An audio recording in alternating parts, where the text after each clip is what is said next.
उनके दर्शन का एक ही सूत्र है,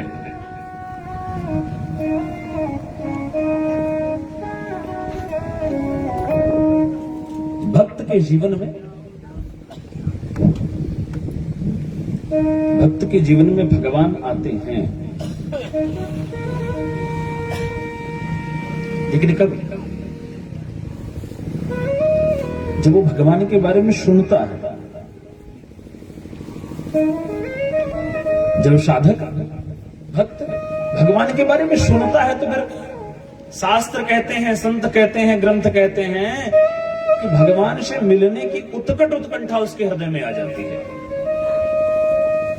अब आपने प्रश्न करना होगा, आपका प्रश्न होगा कि ऐसा हुआ है क्या कि सुनने के बाद भगवान से मिलने की अभिलाषा जगी हो?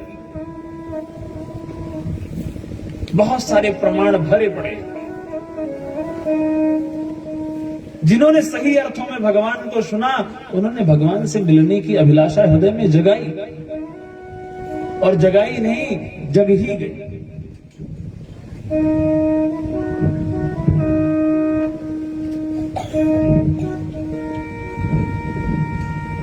विभीषण कहता है, भगवान ने पूछा मेरे पास कैसे आना पड़ा? जब विभीषण भगवान की शरण में पहुंचे तो भगवान ने पूछा, हाँ लंकेश, कैसे आना हुआ? मतलब शरण में आते ही भगवान ने पद दे दिया। भगवान ने उसे लंकेश कह करके संबोधित किया। भाई ईश तो कोई होता जो राजा होता है ना, तो भगवान की जब आप शरण में पहुंचते हैं तो पद प्रतिष्ठा तो अपने आप बढ़ने लग जाती है। सही सुख तो उनके प्रेम का है।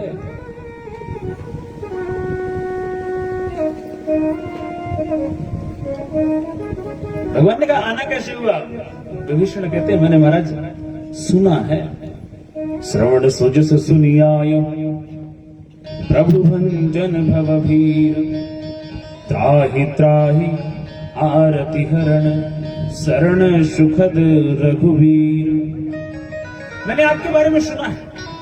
क्या सुना आपने हमारे बारे में? श्रवण सुजस, आपके मंगलमय यश के बारे में सुना है, और उसका परिणाम यह हुआ कि मेरा मन लंका में लग नहीं रहा था।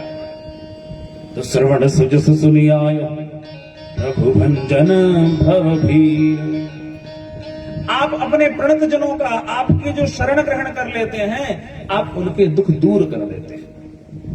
प्रभु भंजन भवभीर, त्राहि त्राहि आरति हरण शरण सुखद रघुवीर।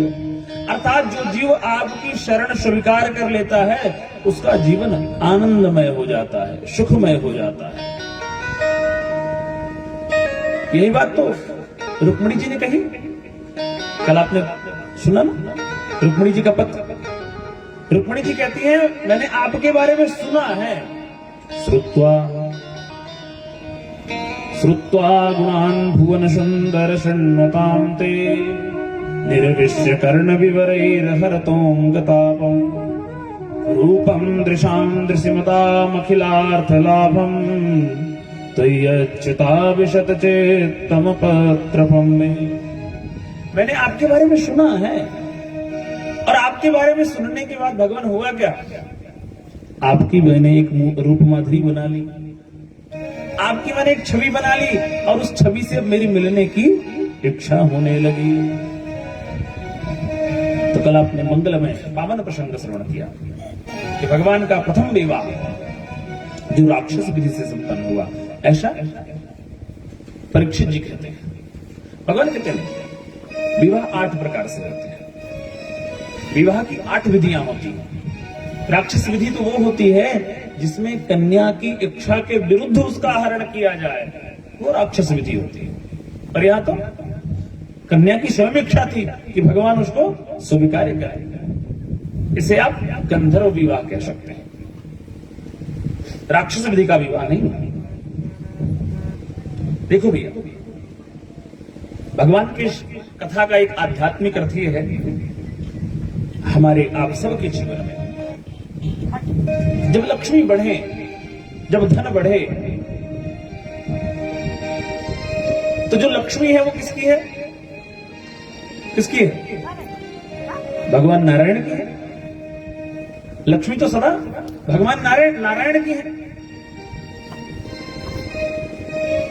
इसलिए लक्ष्मी यदि भगवान नारायण की है तो इसका मतलब यह हुआ कि भगवान नारायण को ही भेंट करनी चाहिए।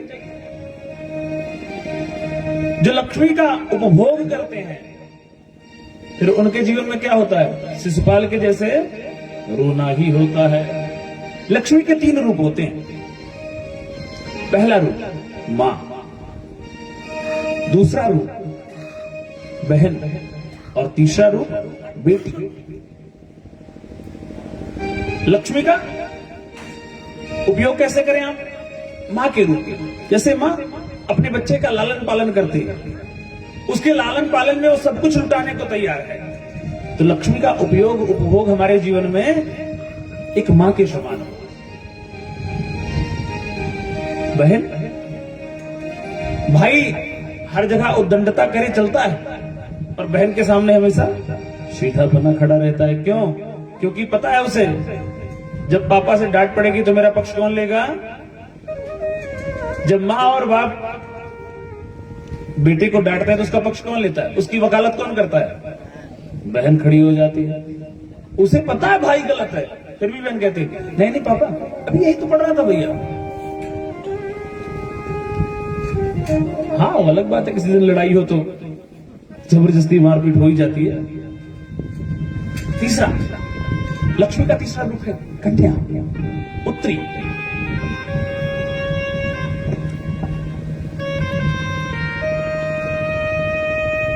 तीसरा रूप है कन्या, पुत्री का।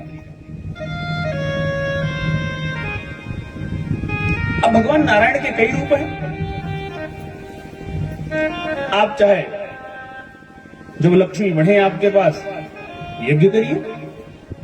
पहला रूप यज्ञ नारायण, भगवान यज्ञ करिए, ऐसे दिव्य दिव्य आयोजन करिए। धन बढ़े तो धर्म करिए, लक्ष्मी बढ़े तो धर्म करिए।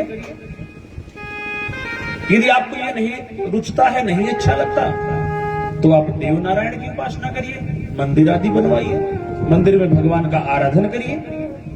यदि वो भी नहीं अच्छा लगता है तो दरिद्र नारायण की सेवा करिए, जो मांगने वाले हैं, जो ऐसे वैसे जो भी हैं उनकी सेवा करिए। लेकिन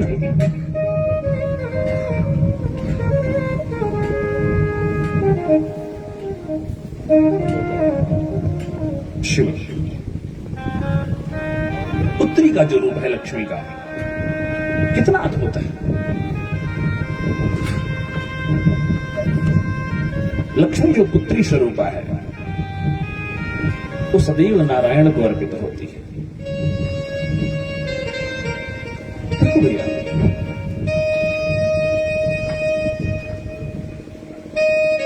ऐसा देखने को मिलता है जब तक पुत्री का विवाह नहीं हुआ रहता है तब तक वो पिता के साथ बात करने में जरा संकोच रखती है। कहती तो हर बात है पर संकोच थोड़ा थोड़ा बना रहता है। कहीं पिता बाहर से आए, एक ही आवाज लगाएगा। सबसे पहले यदि कोई उठ के आता है तो बिटिया रानी उठ के आती है।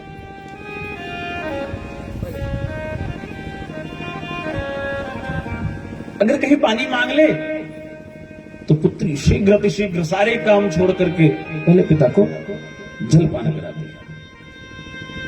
यदि पिता कहीं दूर गया है और आने में विलंब हो रहा हो,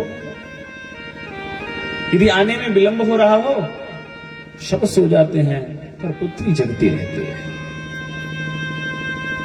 पुत्री जगती रहती है कि पापा आएंगे फिर हम खा पी करके सोएंगे। वही पिता जब अपनी पुत्री का कन्यादान करता है, अपनी पुत्री का कन्यादान करता है, सारे आयोजन, चारों तरफ भाग दौड़ लगा रहेगा, आए गए लोगों का सत्कार करेगा, सब कुछ करता है। मैंने ऐसे बहुत सारे लोगों को देखा है जो अपनी पुत्री के विवाह के बाद ऐसा लगता है जैसे वो लुट गए, फिर उसे कुछ और नहीं दिखाई देता है। मैं जो कहने चल रहा हूं, आप सब किसी ना किसी की पुत्री हैं, उसका अनुभव करके दो, उसमें जी के देखिए जरा। उसके बाद पिता के पास ऐसा लगता है अब कुछ रह ही नहीं गया है। घर का कोई कोना ढूंढता है पिता, और घर के उस कोने में बैठ करके ऐसे फपक फपक के रोता है, शिवा शिवा। होता तो ही है ना। पुत्री विदाई के समय सबसे मिलती है, सबसे मिलजुल करके भेंट हो जाती है। जब बारी पिता की आती है, लोग पिता को समझाते हैं रोना नहीं, आप रोएंगे तो फिर इसके लिए मुश्किल हो जाएगी।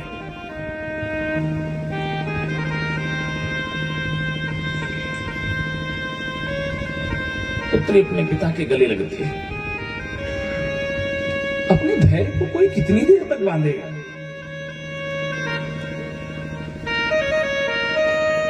पुत्री और पिता का जब मिलन होता है,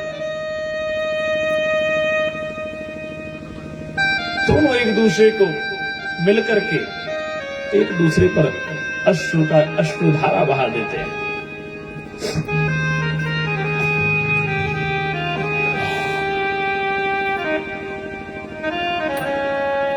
पुत्री यदि ससुराल चली जाए तो पिता आंगन में बैठ करके अपनी उस नन्ही सी परी को ढूंढता है, चारों तरफ वो देखता है। जब उसे उसकी नन्ही परी नहीं दिखाई देती तो आज पराए घर गई है, पता नहीं कैसे रह रही होगी, पता नहीं वहां के लोग कैसे होंगे। जब हम मिलने गए थे तब तो वो अच्छे लोग थे। आज मेरी राजकुमारी गई है, मेरी परी गई है, आज वो उसके साथ कैसा व्यवहार करेंगे? इतनी सारी व्यवस्थाओं के बाद अपनी पुत्री को पिता विदा करता है। उसकी पुत्री कहती है कि आज मैं अपने सब कुछ, सारे संबंध समेट करके एक नए संबंध को अपनाने जा रही हूं, आप मेरे लिए शुभकामना तो करो।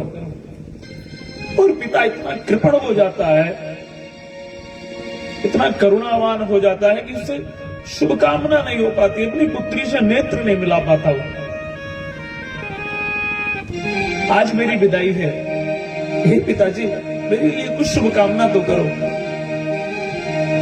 ओ बाबुल दे दो विदा, ओ बाबुल दे दो दुआ, आज तो प्यार से बाबुल दे दो दुआ, आज तो प्यार से जा रही दूर में तेरे संसार से, तेरे संसार से बाबुल दे दो दुआ, आज तो प्यार से बाबुल दे दो दुआ, आज तो प्यार से जा रही दूर में तेरे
जानू आशीष धन्य तेरे द्वारे तेरे द्वारे बाबुल दे दो बिना आज तू प्यार से ओ बाबुल दे दो बिना आज तू प्यार से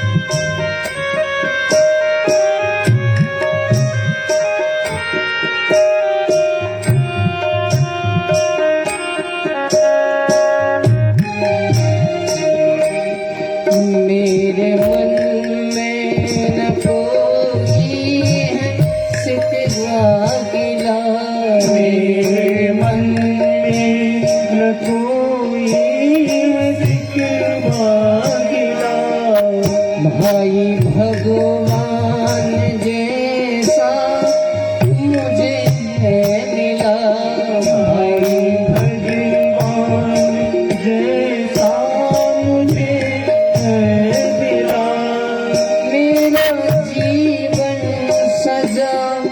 इसके उपकार से इसके उपकार से बाबुल दे दो बिना आज तो प्यार से बाबुल दे दो बिना आज तो प्यार से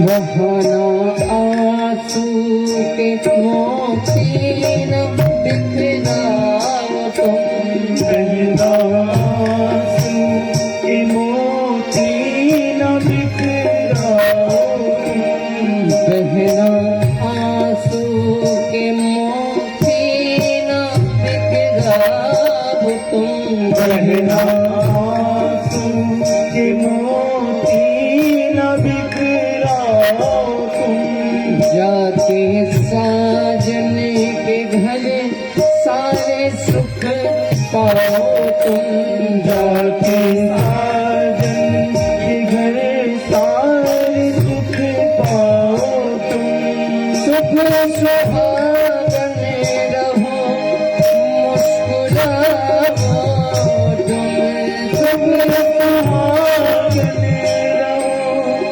मुस्कुराओ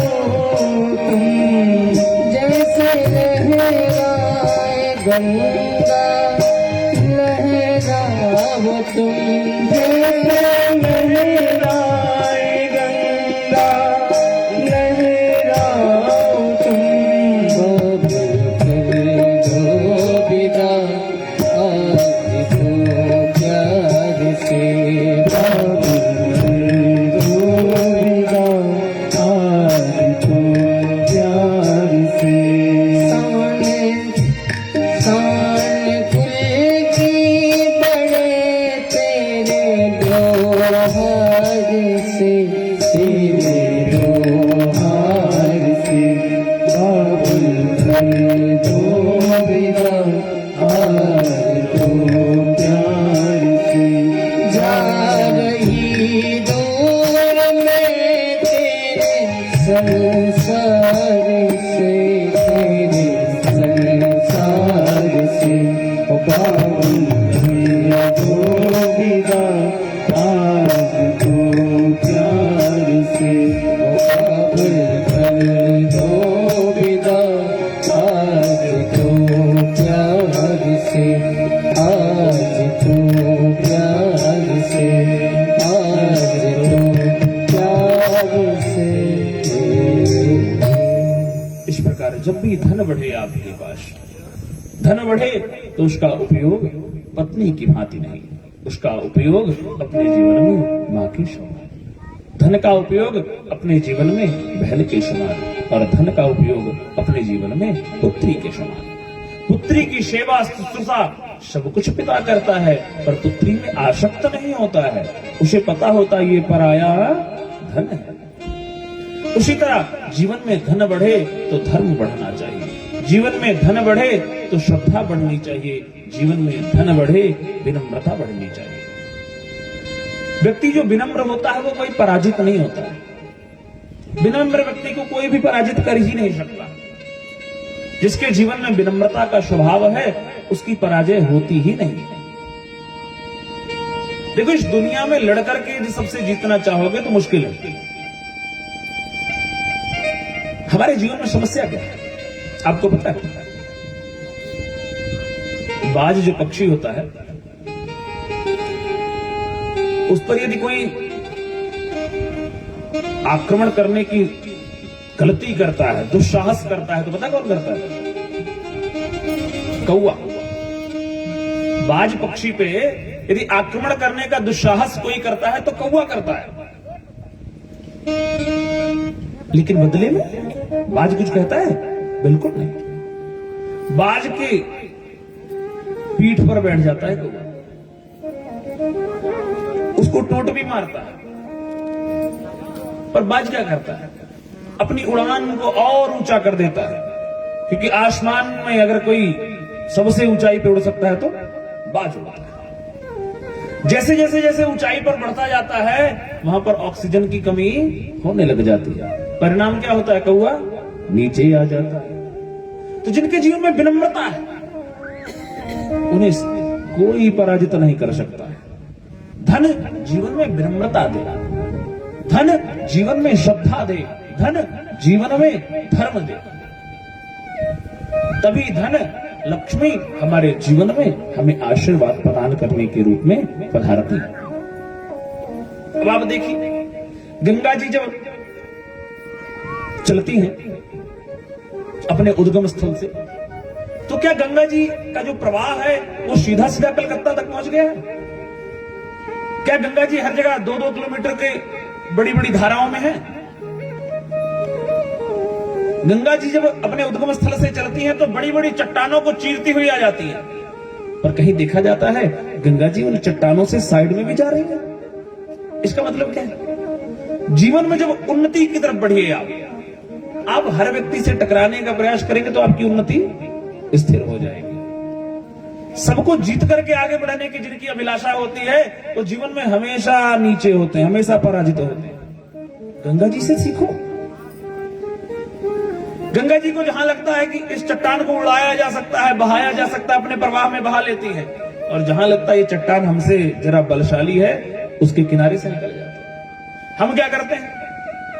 हम उन्नति के पथ पर जब आरूढ़ हो जाते हैं, हम उन्नति की गति को जब प्राप्त कर लेते हैं तो हम क्या करते हैं? हमको लगता है हमारे सामने जो आए सामने से हट जाए। क्यों? हम तो उन्नति के घोड़े पे चढ़े हैं ना, बाकी तो सब हमें धूल लग रहे हैं। नहीं भैया, ये धूल नहीं भूल है। आप इसे संभालो।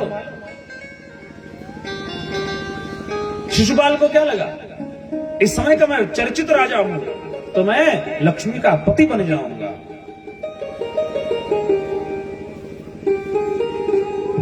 इसलिए गलती कभी करने का प्रयास मत करिए। लक्ष्मी सदैव हमारे लिए मां, पुत्री, बेटी के समान है। राजा परीक्षित को कथा सुनाते हुए भगवान सुखदेव मुनि कहते हैं, रुक्मिणी जी से जब प्रथम विवाह हुआ तो भगवान की प्रथम संतान हुई पुत्र के रूप में। जीवन में ईर्ष्या एक ऐसा दोष है, हम उस व्यक्ति से भी करते हैं जिससे हम जानते भी नहीं, जिससे हमारा कोई वास्ता भी नहीं है, जिससे हम नहीं भी जानते हैं हम उससे भी ईर्ष्या करते हैं। यदि कोई हमारे सामने 4 चक्के से निकल जाए तो हम क्या कहेंगे? नंबर 2 का काम करता होगा, तभी तो देखो साय साय करके निकल गए। अरे भैया, उसे कितना जानते हो आप? क्यों उसके ऊपर आप जज बन रहे हो? आप उसे जानते नहीं, निर्णय दे दिया। हो सकता है रईस घर से हो,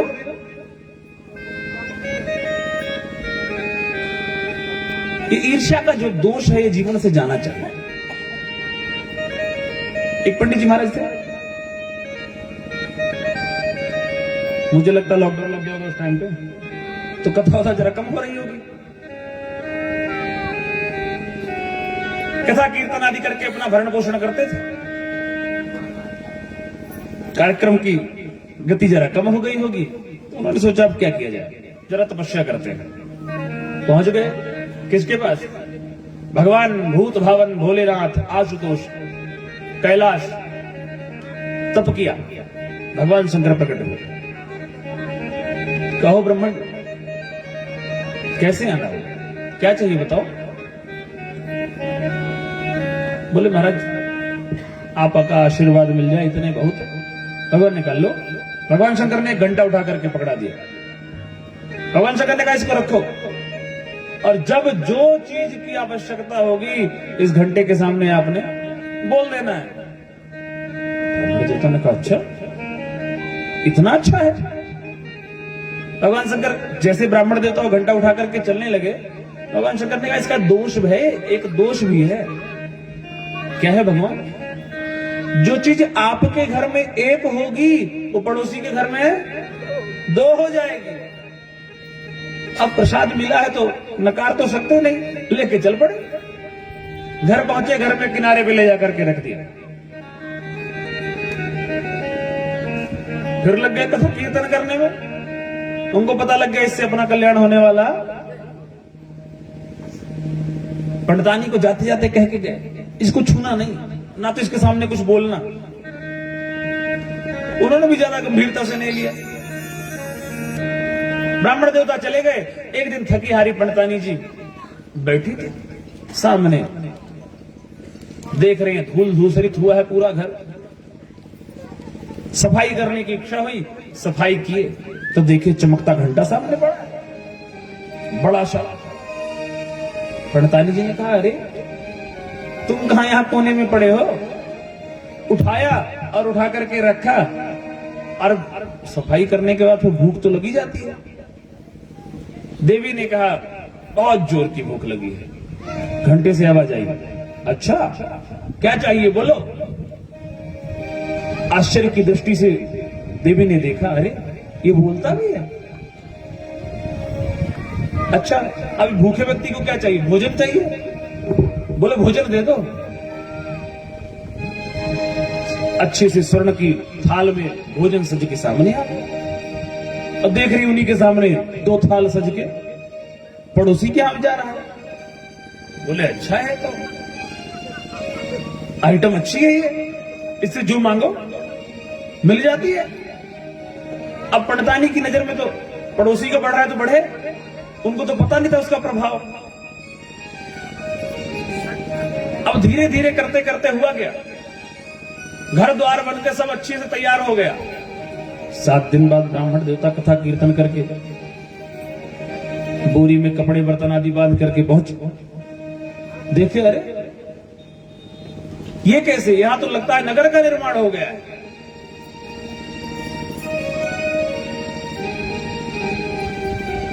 बोले हो ना हो, कहीं ना कहीं पंडितानी जी ने घंटे के सामने गड़बड़ कर दी। अभी बताता हूं। पूछा तो बोले हाँ ऐसा हुआ था। हमने इसके सामने कहा चीजें बढ़ती घटती बढ़ती घटती बढ़ गई। अरे देवी तुम्हें तो कुछ पता ही नहीं है। घंटे के सामने बैठ गए अगले दिन और कहने लगे महाराज आप एक कृपा करो, हमारे घर के सामने एक कुआं खोद दो। उनके घर के सामने एक कुआं, पड़ोसी के सामने 2 हो गए। फिर अगले दिन कहते हमारा एक पांव तोड़ दो। तथास्तु, इनका एक टूटा, पड़ोसी का दोनों टूट गए।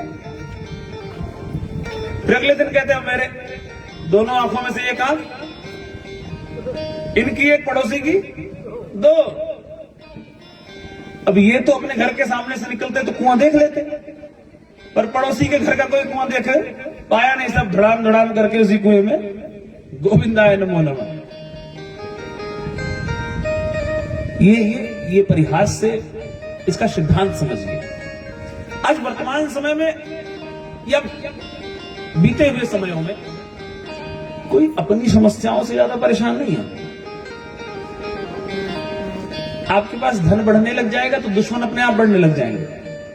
उन्नति का पहला सूत्र, जब आपके शत्रु बढ़ने लग गया तो आप समझ लो कि अब आप सही दिशा में जा रहे हो। जब तक आपके शत्रु नहीं पैदा हो रहे हैं समाज में, तब तक आप समझ लो कि दिशा आपकी गति बहुत धीमे है। अनायास आपसे लोग बैर करने लग जाएं तो समझ लेना कि आप उन्नति कर रहे हो। तो भगवान का जो प्रथम पुत्र हुआ, शंबरासुर नाम के असुर ने सूतिका गृह से उस पुत्र को हरण करके समुद्र में डाल दिया। शंबरासुर ये मानता है कि मेरा भविष्य में चलकर के शत्रु बन सकता है, अभी है नहीं, शत्रु बन सकता है, ऐसी संभावनाओं को समझ करके उसने उठा करके समुद्र में डाल दिया। और समुद्र में जब उस पुत्र को डाला तो हुआ क्या, समुद्र में एक मत्स्य ने उसको निगल लिया, उस नन्हे से बालक को। अब शंबरासुर के नगर के जो मछुआरे थे उन्होंने जाल फंसाया और जाल में वो मछली फंस गई। अब जो अच्छी वस्तु होती थी, कीमती वस्तु होती थी, एक नियम था, जो भी अच्छी वस्तु हो किसका पहला हक होता था उस पर, राजा का। और मछुआरों ने क्या किया, उसको उठाया और ले जाकर के शंबरासुर को भेंट कर दिया। शंबरासुर ने बनने बनने के लिए उसको अपने भोजनालय में दे दिया। वहां पे उस मछली को जब काटा जाने लगा तो उसमें से एक सुंदर से बालक को देखा लोग, जो वहां पर भोजन बनाती थी, उस दासी को उस बालक को दे दिया कि तुम ही संभालो इसको। देखो, ये बात आप सब जानते हो, हम भी जानते हैं, आप भी जानते हैं, बस न मानते हमें, न मानते आप। जाको राखे साइया मार सके ना को, बाल न बाका कर सके चाहे जग बैरी हो। जिनका रक्षक राम उन्हें कोई मार नहीं सकता, प्रभु जगन्नाथ का दास जगत से हार नहीं सकता। जिसके जीवन के चक्र को, जिसके जीवन के रथ चक्र को परमात्मा संभालता है, सजाता है, उसे कोई नहीं बिगाड़ सकता। ये विश्वास जिस दिन हमें हो जाएगा, हमारा सब कुछ व्यवस्थित हो जाएगा। शंबरासुर ने क्या क्या योजना बनाई कि मेरा शत्रु होगा, इसलिए मैं इसे बढ़ने से पहले ही खत्म कर दूं। और भगवान ने जो योजना निश्चित कर रखी है,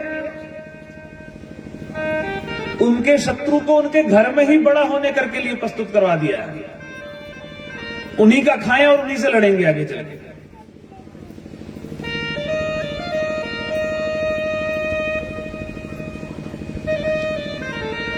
धीरे धीरे वो दासी उनकी सेवा करते करते धीरे धीरे प्रद्युम्न जी महाराज बड़े होने लगे। अब जब प्रद्युम्न जी बड़े हुए तो प्रद्युम्न जी ने देखा कि अब ये जो मुझे स्नेह करती थी मातृ के रूप में, मां के रूप में, इसकी भाव भंगिमाओं में जरा परिवर्तन लग रहा है मुझे। प्रद्युम्न जी ने एक दिन पूछ लिया अनायास कि ऐसा क्यों है? तब वो रति कहती है, कामदेव की पत्नी, भगवान नारायण सुतः संवरेणाहृतो विहार, अहम तेऽधिकृता पत्नी रतिः कामो भवान प्रभु। अरे भगवान, आपका जब जन्म हुआ था, आपका जन्म क्यों हुआ?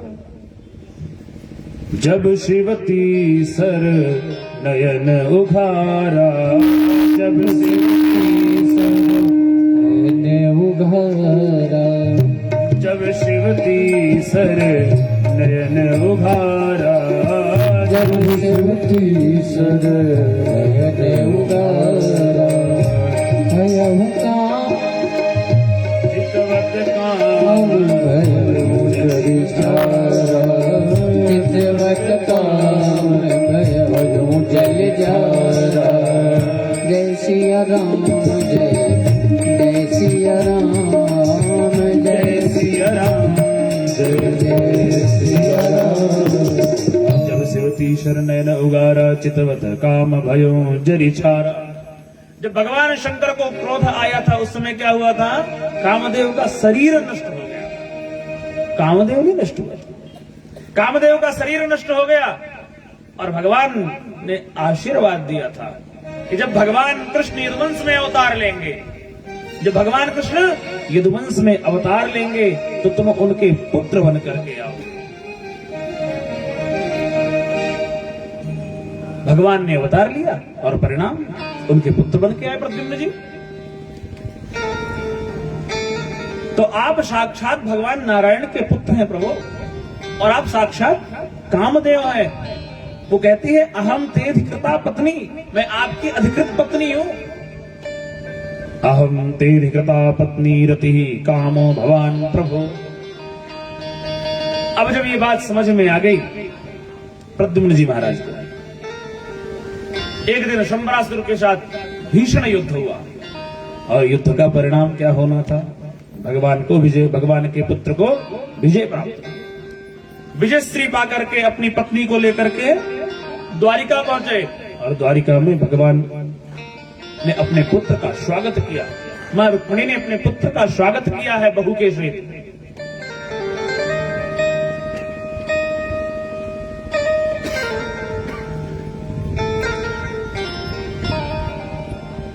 परीक्षित जी ने कहा महाराज मैंने सुना था भगवान के 16,108 विवाह हुए थे, अभी तो आपने एक के बारे में ही बताया है, और भगवान के विवाह कैसे हुए वो बताइए। शत्राजितस्य तनयां कृष्णाय कृतकिल्बिषः सीमन्तकेन मणिना स्वयमुद्यम्य दत्तवान्। राजोवाच शत्राजितः किमकरोत् ब्रह्मन् कृष्णस्य किल्बिषम् सीमन्तकः कुतस्तस्य कस्मात् दत्ता सुता हरेः। सुखदेव महामुनि कहते हैं आसीत् सत्राजितः शूर्यो भक्तस्य परमः सखा। इन्हीं यदुवंशियों में एक सत्राजित नाम का राजा था। आसीत् सत्राजितः सूर्यो भक्तस्य परमः सखा। इन्हीं यदुवंशियों में एक सत्राजित नाम का राजा था, और ये भगवान सूर्य का परम उपासक था। भगवान सूर्य की बहुत अच्छी मित्रता हो गई उपासना करते करते इसकी, और भगवान सूर्य की जब मित्रता हो गई तो भगवान सूर्य ने प्रसन्नता से इसको एक मणि दे दी, और इस मणि का नाम था सीमंतक मणि। और इस मणि का एक प्रभाव था, ये मणि जहां पर रहा करती थी वहां पर अतिवृष्टि अनावृष्टि दुर्भिक्ष कभी नहीं होता था। और इस मणि का एक और प्रभाव था, लगभग 160 तोला सोना प्रतिदिन इसकी पूजा के बाद से इस मणि से प्राप्त होता। 160 तोला सोना। अब कैलकुलेशन भिड़ा लेना, ठीक है, कि कितने का बनता है। जब व्यक्ति के पास कुछ बढ़ता है तो सोचता है कि लोगों को भी पता लगना चाहिए, लोगों को पता लगे कि मेरे पास भी कुछ माया शाया है। सत्राजित एक दिन मणि धारण करके भगवान की सुधर्मा सभा में, आप जब द्वारिका गए होंगे, जो भी चतुर्धाम किए हैं, जब आप द्वारिका गए होंगे तो आपने देखा होगा भगवान की जो पुरी है वो दूर है और सुधर्मा सभा अलग है। तो भगवान की सुधर्मा सभा में सत्राजित आगे, सत्राजित ने मणि धारण की हुई थी। उस मणि धारण करने के प्रभाव से सत्राजित जब सभा में प्रवेश करने लगा तो ऐसा लगा साक्षात भगवान सूर्य ही उतर के आ गए। यदुवंशियों ने देखा, सबको आश्चर्य हुआ, सब एक दूसरे से कहने लगे, लगता है आज भगवान नारायण का दर्शन करने के लिए सूर्यदेव साक्षात आ गए। भगवान ने मुस्कुरा करके कहा, सूर्य नारायण नहीं, ये हमारा ही यदुवंशी सत्राजित है। निसंबाल वचनम प्रहस्याम्बुजलोचन प्राहनासौ रविर्देवा सत्राजिन्मणिना ज्वलन। भगवान ने कहा, ये मणि के प्रभाव के कारण सत्राजित इतना तेजवान लग रहा है। आया, भगवान को प्रणाम किया। भगवान को प्रणाम करने के बाद यदुवंशी ने निवेदन किया, महाराज सत्राजित एक काम करो। जब वो चलने लगा तो कहा, एक काम करो, ये जो मणि है आप एक काम करो, ये राजकोष में जमा कर दीजिए और जिससे उत्पन्न स्वर्ण होगा उसे आपको पहुंचा दिया जाएगा। और अगर कहो तो ये भगवान को धारण करा दे। सत्राजित उस समय तो कुछ नहीं बोला, वहां से प्रणाम किया और निकल लिया। मन मन में कहने लगा, अच्छा भगवान सूर्य की उपासना की हमने, आशीर्वाद हमको मिला और हम इनके पास जमा कर दें। अब गांवों का तो मुझे नहीं पता है, पर शहरों में क्या होता है, जो सोना आदि होता है आपके पास, गहने जो होते हैं वो क्या कहां जमा करते हैं? लॉकर में। क्यों? आपको पता है हमारे घर तो कभी भी चोरी हो सकती है, तो इसके भय से आप कहां जमा करते हैं? लॉकर में। लॉकर में क्यों जमा करते हैं? आपको पता होता है कि हमारे घर से ज्यादा सुरक्षित यहां है। जब उत्सव होता है तो आप जाते हैं और लेके चले आते हैं। तो भगवान हमारे प्रिय अनुज व्यापार मंडल के अध्यक्ष श्री वसंत तिवारी जी अपने मित्र मंडली के सहित आए, उनका स्वागत है। बहुत ही नेक स्वभाव के और युवाओं में अच्छी चेतना जागृति, ताकि वो समाज का कुछ कल्याण कर सके, ऐसी विचारधारा से ओतप्रोत हैं और बहुत बहुत शुभकामनाएं व्यासपीठ से इनके लिए। तो भगवान के परिवारीजनों ने कहा कि आप इसलिए राजप्रासाद में इसे जमा कर दीजिए कि इसकी सुरक्षा हो सकेगी। लेकिन सत्राजित को क्या लगता है कि ये मेरे से छीन रहे हैं। सत्राजित चला गया वहां से, उसने जमा नहीं किया। एक दिन की बात है, सत्राजित के भाई प्रसेनजित ने कहा, भैया रोज रोज आप ही पहन के जाते हो मणि, आज जरा वही हाल, एक पिछोरी दो भाई, दादा ले गए गंगा नहाए। अब एक ही चीज है तो अदला बदली तो होगी। अब एक ही चीज तो अदला बदली तो होगी। चाहे हम पहने चाहे आप पहनो, हमारे इनमें हो जाता है, कभी ये पहन लेते हैं कभी हम पहन लेते हैं। ये बात हम ही दोनों जानते हैं ना, लेकिन आज बता दे रहे हैं आपको। तो प्रसेनजित ने कहा, भैया जरा आज मैं धारण कर लूं। अब छोटा भाई बड़े भैया से कुछ कहे तो बड़े भैया मना कर सकते हैं क्या? सत्राजित ने कहा, लो धारण कर लो। प्रसेनजित धारण करके, अरे कहीं दिखाने जाना ही था तो कहीं मार्केट में जाता, कहां चला गया? जंगल में। तमेकदा मणिं कंठे प्रतिमुच्च महाप्रभम प्रसेनो हयमार्ह्य मृगयां विचरद वने।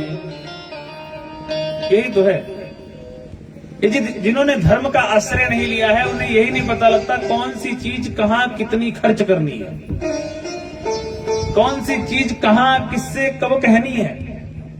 इसे बहुत बड़े गुण हैं। कौन सी चीज कब कहां करनी है, यदि आपको ये आ गया तो आप समझ लो सही अर्थों में कथा सुन ली।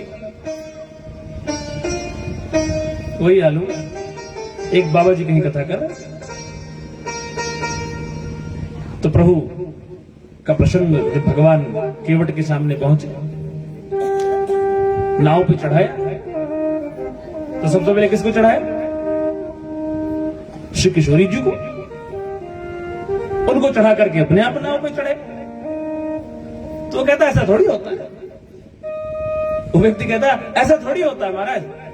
महाराज ने कहा कोई बच्चा नहीं, 2-4 दिन रुक जा, अपने आप पता लग जाएगा। आज वो व्यक्ति कहीं रेलगाड़ी से जाना चाह रहा था तो बाबा जी की भी विदाई थी। विदाई है ना?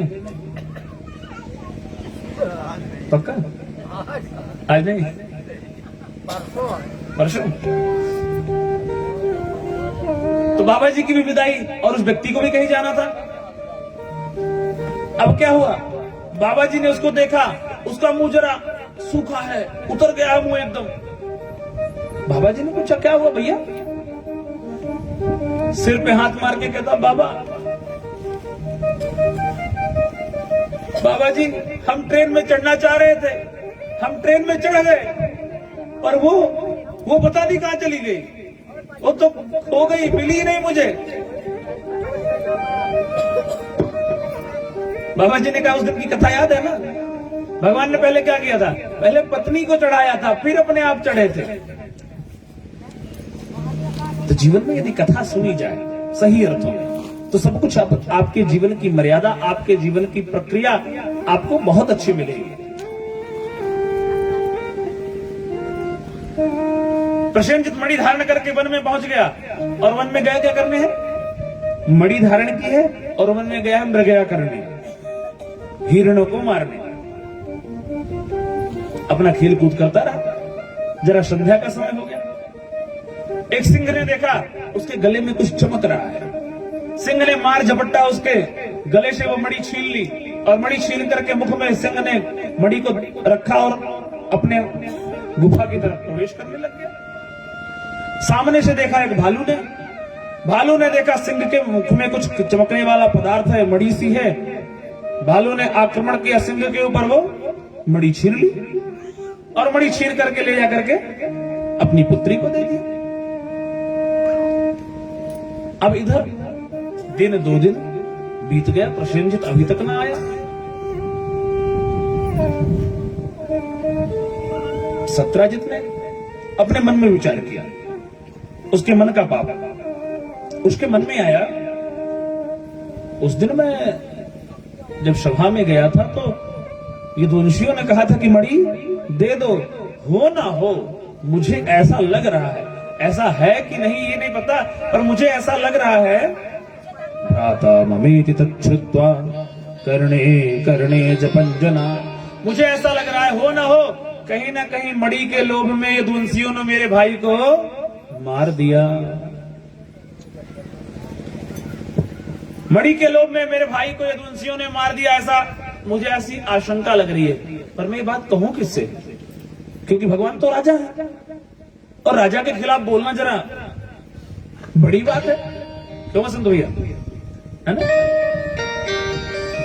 खिलाफ बोलना थोड़ा बड़ी बात है, लेकिन बोलने का साहस तो होना चाहिए।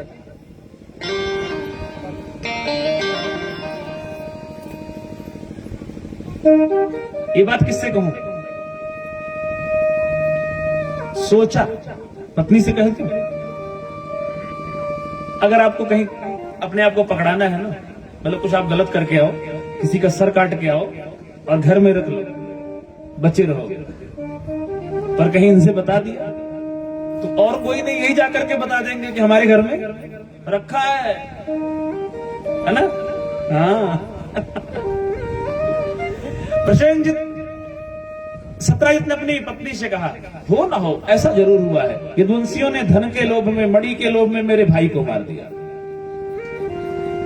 अब सत्राजित की पत्नी,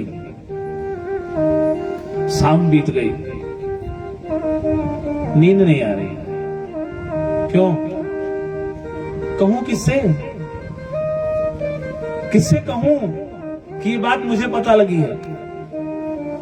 अपनी प्रिय सखी के पास पहुंची। प्रचार सूत्र का सबसे तेज जो संचार है, इनके तार इतने तेज होते हैं ना कि ये भी पता लगा लेते हैं कि तड़का किस चीज का लगा है।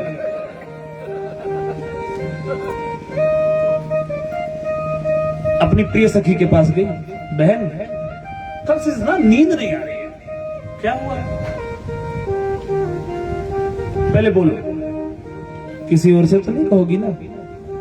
वो कहती पहले बहन बात तो बता। नहीं बताओ, तुम कहोगी तो नहीं किसी से ना?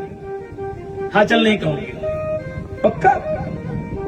उसे तिरवाचा भरवा लेते हैं, पक्का ना? नहीं कहोगी? तो कहती हाँ नहीं कहूंगी, बता तो सही।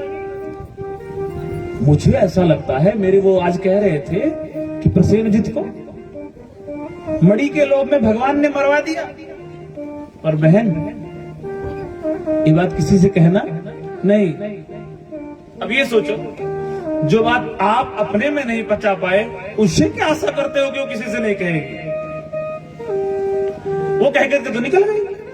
अब वो भी अपनी प्रिय सखी को ढूंढने लगी, वो भी पहुंच गई। बहन फलाने की पत्नी आई थी, वो ऐसा कह रही थी। अच्छा पूछना मत उनसे, साथ में भी कह देती है, ना तो उनसे पूछना ना तो किसी से कहना। कहते ठीक है, तू जा तो सही है। छठे श्रवण जिमी परत कहानी। जब तक कोई बात चार कानों में रहती है तब तक वो राज रहती है, और जब वो 6 कानों में पहुंच जाती है तो वो क्या होता है? कहानी बन जाती है। अब ये बात होते होते राज महल में पहुंच गई। आज रुक्मणी जी की दासी आई, उसने कहा महारानी आपने सुना कि नहीं सुना? बताने वाले इस तरह बताते हैं, आपको पता है कि नहीं पता? अरे कौन सी बात बताना चाह रही हो, तो बताओ पहले। लोग कहते आपको पता है कि नहीं पता है? रुक्मणी जी ने कहा नहीं बताओ तो सही, बात क्या है? बोली बात ऐसी हो रही है कि भगवान ने मणि के लोभ में सेनजित को मरवा दिया।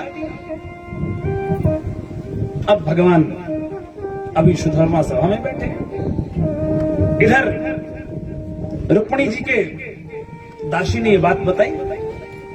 अब भगवान के आने का समय हो गया। भगवान आए और भगवान के आते ही बिन मौसम की बरसात शुरू हो गई। वो कहां से शुरू होती है? अब किससे पूछूं? हाँ आप बताओ कहां शुरू होती है? आसमान से। आसमान वाला तो संभाला जा सकता है, छाता वाता लगा लो, छप्पर ऊपर के नीचे छिप जाओ। पर ये वाली जब होती है तो संभलती नहीं, फिर तो आपका मौन ही इसे संभाल सकता है। वो यहां से शुरू होती है। कहां शुरू होती है?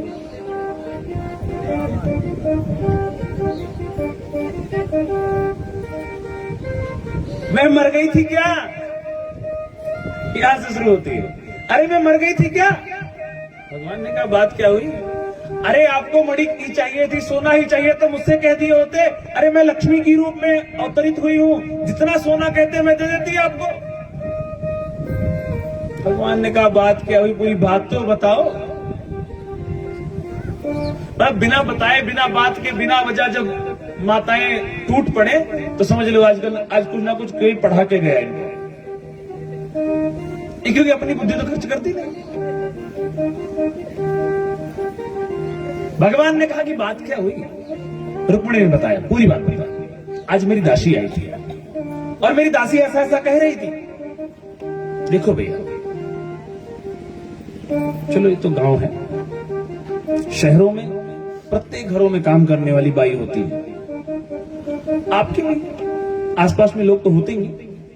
अब आप ये सोचो, जो आपके घर की घटना को दुर्घटना में कन्वर्ट करके लोगों को बताते हैं, दूसरों के घरों की घटना को कन्वर्ट करके दुर्घटना में जो बताते हैं, उनसे आप क्या आशा करते हो कि आपके घर की बात छिपा के रखते होंगे? वो जो दूसरे के घरों की बातें आके आपको बताता है, आपको क्या लगता है वो आपके घर की बात नहीं बताएगा किसी को?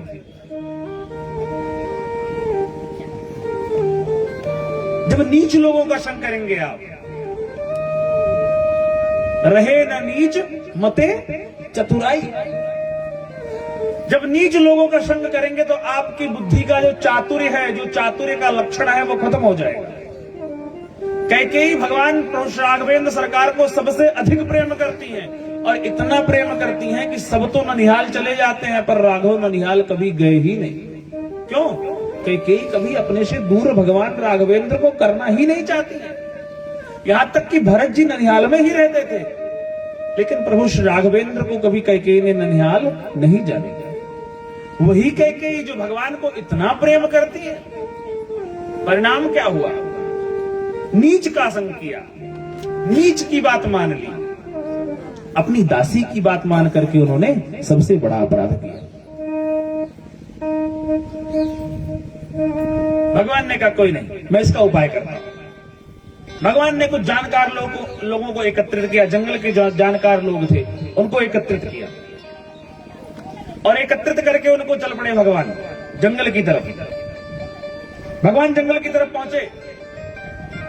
जंगल में पहुंच करके भगवान ने देखा यहां पर घोड़े के पांव के निशान है, आगे बढ़े तो देखे सिंह के पांव का निशान है, आगे बढ़े तो देखे भालू के पांव के निशान किसी गुफा में जाकर के खत्म होते हैं। भगवान ने गुफा का जो पत्थर रखा था दरवाजे को से हटाया, और अपने सहयोगियों से कहा यदि मैं वापस नहीं आया तो आप लोग वापस चले जाना। यदि मैं कुछ दिनों तक वापस नहीं आया तो आप लोग वापस चले जाना। लोगों ने कहा ठीक है। भगवान ने अंदर प्रवेश किया, और अंदर प्रवेश किया तो कोई गुफा नहीं, एक राजमहल था। वो और कोई नहीं, साक्षात जामवंत जी महाराज थे। जामवंत जी महाराज थे। भगवान ने देखा सामने एक छोटा सा नन्हा बालक, एक बालिका उस मणि के साथ खेल कर रही है। भगवान ने मणि को देखते ही पहचान लिया, ये वही मणि है जिस मणि के चक्कर में मुझे कलंक लगा है। भगवान ने देखा कोई देख तो नहीं रहा, अगर कोई देख नहीं रहा है तो मणि छीन लूं।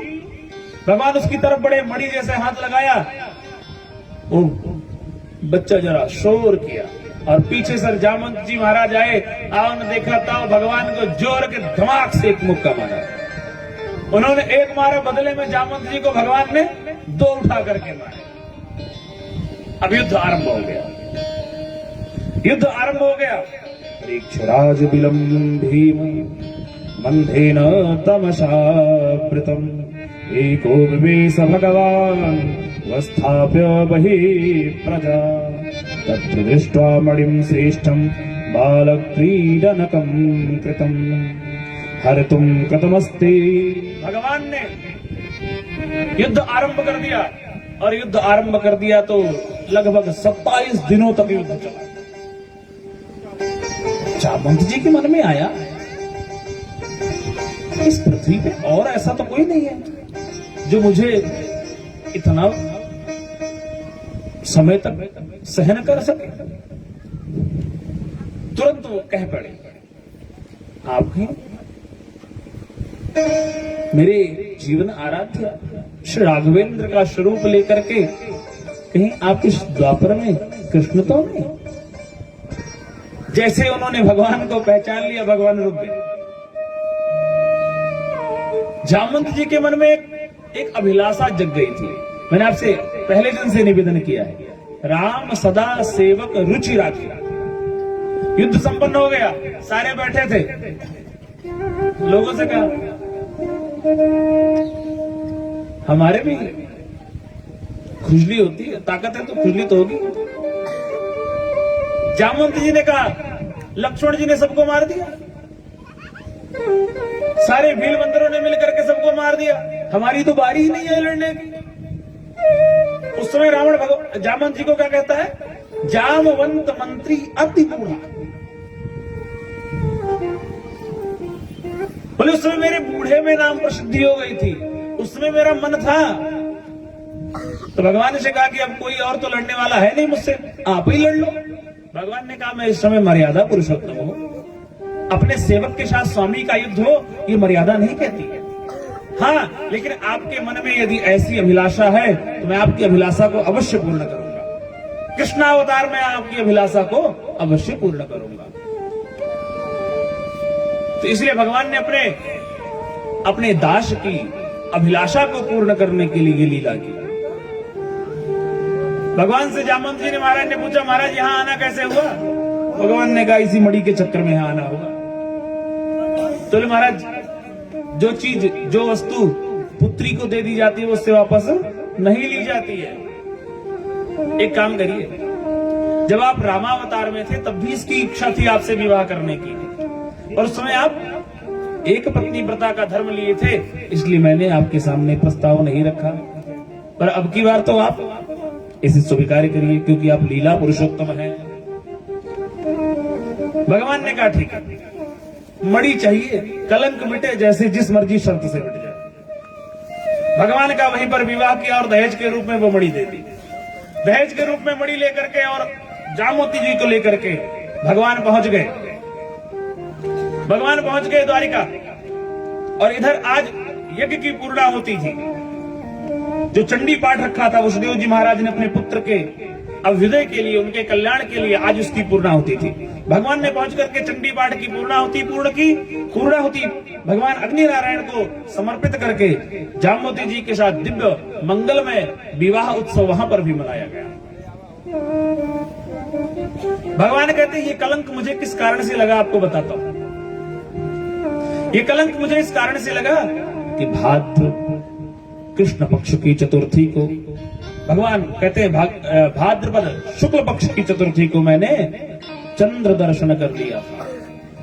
मया भाद्रपदे शुक्ल, मैंने भाद्रपद शुक्ल पक्ष की चतुर्थी को चंद्रमा का दर्शन कर लिया था, उसके कारण से ही मुझको ये कलंक लगा।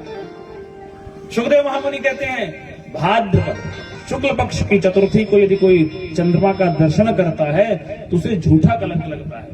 यदि उस दिन चंद्रमा का दर्शन आपने कर लिया है तो एक काम करिए, इस कथा को किसी से सुन लीजिए, चाहे इस कथा को किसी से बैठ करके कहीं पढ़ लीजिए, तो आप कलंक से बच जाएंगे, आपके कलंक का मोचन हो जाएगा। इसी मणि के चक्कर में भगवान का विवाह, पहला विवाह रुक्मिणी जी के साथ, दूसरा विवाह जामवती जी के साथ, और तीसरा विवाह इसी मणि के चक्कर में सत्यभामा जी से हुआ। सत्यभामा जी से भगवान का तीसरा विवाह हुआ। भगवान ने मणि अपने ससुर सत्यजित को वापस करनी चाहिए। सत्यजित ने कहा महाराज ये धन आप ही का है, आप ही ले ले। भगवान ने कहा देखो यदि मैं मणि रख लूंगा तो लोग क्या कहेंगे, मणि के लोभ में भगवान ने विवाह किया है। भगवान ने कहा देखो आपके कोई पुत्र तो है नहीं, प्रकारांतर से बाद में ये जो मणि है वो हमारी ही होगी, तो इसलिए आप ऐसा करिए, इस मणि की सेवा करिए, और इस मणि से जो होने वाला स्वर्ण होगा वो राजकोष में आप जमा कर दीजिए। आज भगवान अपने बुआ के यहां घूमने गए, आज भगवान अपनी बुआ के यहां घूमने गए हैं। अब सुबह सुबह मॉर्निंग वॉक कर रहे थे अर्जुन के साथ। एकदा पांडवान् द्रष्टुम प्रतीतान् पुरुषोत्तमः इंद्रप्रस्थं गतः श्रीमान् युधानादिभिर्धृतः।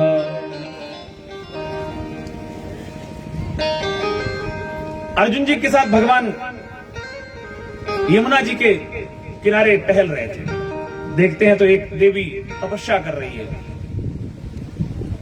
अब देवी को तपस्या करते भगवान ने देखा तो भगवान ने कहा अर्जुन जरा पूछ क्या हो, ये कर क्या रही है देवी, और किसके लिए क्या कर रही है।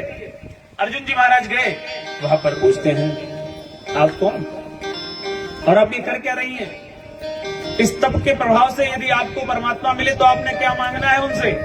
वो देवी कहती है अहम देवस्य सवितुर दुहिता पतिमिच्छति विष्णुं वरेण्यं वरदं तपः परममास्थिता। अहम देवस्य सवितुर, मैं भगवान सूर्य की पुत्री सविता की पुत्री मैं, मेरा नाम कालिंदी है। यदि भगवान मुझ पर प्रसन्न हो गए दुष्यता में स भगवान मुकुंदो नाथ संश्रयः। यदि भगवान मुझ पर प्रसन्न हुए तो मैंने उनसे सिर्फ एक ही वरदान मांगना है कि आप मेरा वर्ण कर लीजिए। अर्जुन जी लेकर के प्रस्ताव आए भगवान के सामने, और भगवान के सामने मुस्कुरा करके अर्जुन जी कहते हैं, महाराज आपकी बृहस्पति खूब चमकी हुई है, क्या हुआ? ये भी आपसे विवाह करना चाहती है। भगवान ने कहा फिर देरी किस बात की है, बजा दो बैंड बाजा।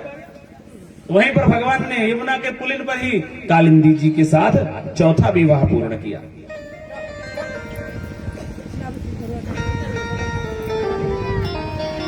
भगवान का 5वां विवाह मित्रवृंदा जी के साथ हुआ। एक बिंद और अरविंद नाम के 2 भाई थे जो उज्जैन के राजा थे। वो अपनी बहन का विवाह करना तो दुर्योधन के साथ चाहते थे। क्यों? क्योंकि उसमें दुर्योधन की चर्चा थी राजाओं में। तो वो चाहते थे कि अपनी बहन का विवाह दुर्योधन के साथ करेंगे, और दुर्योधन राजा है, हमारी बहन महारानी बनेगी, उसका लाभ हम सबको मिलेगा। लेकिन उनका विवाह भगवान के साथ हुआ। जब भगवान के साथ उनका विवाह हुआ तो लोगों में विरोध हो गया। क्यों?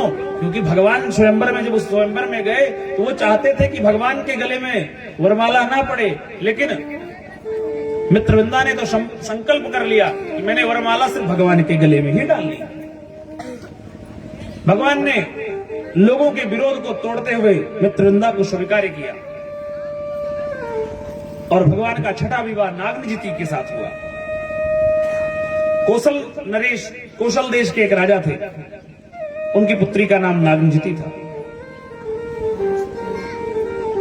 वहां पर भगवान ने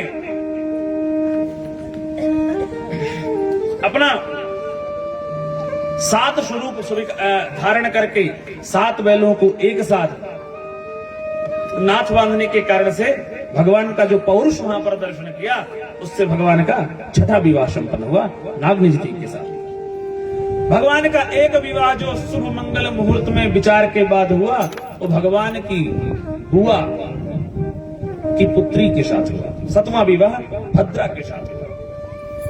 भगवान की पत्नी जो भद्रा है, जब इनके विवाह की चर्चा होती, जब भी इनके विवाह की चर्चा होती तो भगवान का नाम आता। भद्रा जरा प्रसन्न हो जाती थी भगवान के नाम का प्रस्ताव आते ही। तो मां को पता लग गया कि भद्रा के मन में ऐसा विचार है। अपने पुत्र को भेजा, जाओ जरा मेरे भैया वसुदेव को नारियल दे करके आओ और कहो कि हमारी पुत्री के साथ विवाह करें। यही एक विवाह है जिसमें भगवान की बारात गई है, और तो बाकी सारे विवाह 10-15 मिनट में भगवान ने संपर्क कर लिया। इकलौता यही विवाह है जो विचार विमर्श के बाद हुआ, और भगवान का 8वां विवाह लक्ष्मणा जी के साथ संपन्न हुआ। लक्ष्मणा जी के विवाह में एक शर्त थी, जो शर्त द्रौपदी के विवाह में थी वही शर्त इसमें भी थी। सारे राजा महाराजा आए थे, पांडव भी पहुंचे थे, कौरव भी पहुंचे थे, कर्ण भी पहुंचा था, और उस समय के जितने भी जाने माने राजा थे सब पहुंचे थे। सबकी बारी आई, सबने धनुष बाण उठाया, प्रत्यंचा चढ़ाई और मछली के आंखों को बेंधने का प्रयास किया। सब असफल होते गए। अर्जुन उठे, अर्जुन ने विचार किया, एक बार पहले भी तीर मारा था, एक बार फिर मार देंगे। लेकिन आज वो उस लक्ष्य को भेद नहीं पाए। भीमसेन उठे तो कर्ण ने जरा उन पर बिंद किया, अरे भैया कहां धनुष बाण चलाने जा रहे हो, चलो भोजनालय में भोजन करो, आपके बस का काम नहीं है। भीमसेन को जरा क्रोध आया, लेकिन अब सभा है तो सभा में क्रोध तो करेंगे नहीं। भीमसेन ने कुछ नहीं कहा। अब भीमसेन को गदा चलानी हो तो गदा तो चला सकते हैं, पर धनुष बाण चलाने को कहो तो कहां हो सकता है। वो भी असफल हुए, अर्जुन भी असफल, पांडव सब असफल हो गए। कर्ण की बारी आई। अब कर्ण जैसे उठा, कर्ण के उठते ही भीमसेन भी गुर्रा के बोले, अरे सूतपुत्र तेरे हाथों में धनुष बाण नहीं शोभा देते, तेरे हाथों में तो घोड़ों की रश्मियां शोभा देती हैं। जिस लक्ष्य को बेधने का परमात्मा संकल्प कर लिए, उसे और कोई कैसे बेध सकता है। अब बारी भगवान की आई। जैसे ही बारी भगवान की आई, हाहाकार मच गया। अरे ये तो कोई राजा नहीं है, किसी भी देश का राजा नहीं है, इसे तो अधिकार भी नहीं है ऐसे स्वयंवर में आने का। जब विरोध के स्वर उठे, पांडव खड़े हो गए। कोई भी बोलेगा तो एक तरफ से मारा जाएगा। भगवान ने कहा भैया मुझ में आत्मबल है, मैं सबको देख लूंगा, आप सब बैठो। भगवान उठे और भगवान ने उठा करके जैसे पतंचा चढ़ाई और उस लक्ष्य को बेध दिया। जैसे भगवान ने उस लक्ष्य को भेदन किया, लक्ष्मणा का हाथ पकड़ा, स्वयंवर संपन्न हुआ और भगवान चलने लगे। इतने में वहां पर जो आए हुए राजा थे, भगवान पर आक्रमण करने को तैयार हो गए। भगवान ने देखा पांडव भगवान के पक्ष में खड़े हो गए। भगवान ने कहा भैया बैठो बैठो, ये पत्नी मेरी है, इसकी रक्षा का प्रथम दायित्व किसका है? मेरा है, मैं कर लूंगा। भगवान ने धनुष बाण उठाया और एक एक तीर निकालना चलाना शुरू किया। भगवान ने सबको वहां पर धराशायी कर दिया। अर्जुन ने भगवान को देखा, अर्जुन अपने दांतों तले उंगलियां दबाने लग गया। भगवान केशव, आप तो चक्र चलाते हो ना, पर आप ये भी कर सकते हो। मेरा तो मन होता है कि मैं आपको गुरु बना करके अभी आपसे धनुष विद्या सीखूं। आपके धनुष बाण चलाने के बाद मुझे ऐसा लगता है कि मुझ में कुछ कमी रह गई है। लेकिन सच कहूं केशव, मेरे गुरुदेव का अपमान हो जाएगा। मेरे गुरुदेव द्रोणाचार्य जी का अपमान हो जाएगा। लेकिन आज आपकी धनुर्विद्या को देख करके मेरा मन होता है कि आप मुझे एक वचन दे दीजिए। ये माता इस बात को ध्यान से सुनेंगी, सुने तो आप भी, लेकिन आप विशेष रूप से सुनेंगे। आप मुझे एक वचन दे दीजिए। भगवान ने बोलो क्या चाहिए अर्जुन? मैं तो आपसे धनुष विद्या नहीं सीख सकता हूं, लेकिन आप एक वचन दो। जब मेरे घर पुत्र होगा तो उस पुत्र को आप धनुर्विद्या सिखाएंगे। भगवान ने कहा कोई बात नहीं, आप सब जानते हैं अभिमन्यु के गुरु कौन थे? भगवान कृष्ण। अभिमन्यु को धनुर्विद्या का ज्ञान किसने दिया? भगवान कृष्ण ने दिया। और वो अभिमन्यु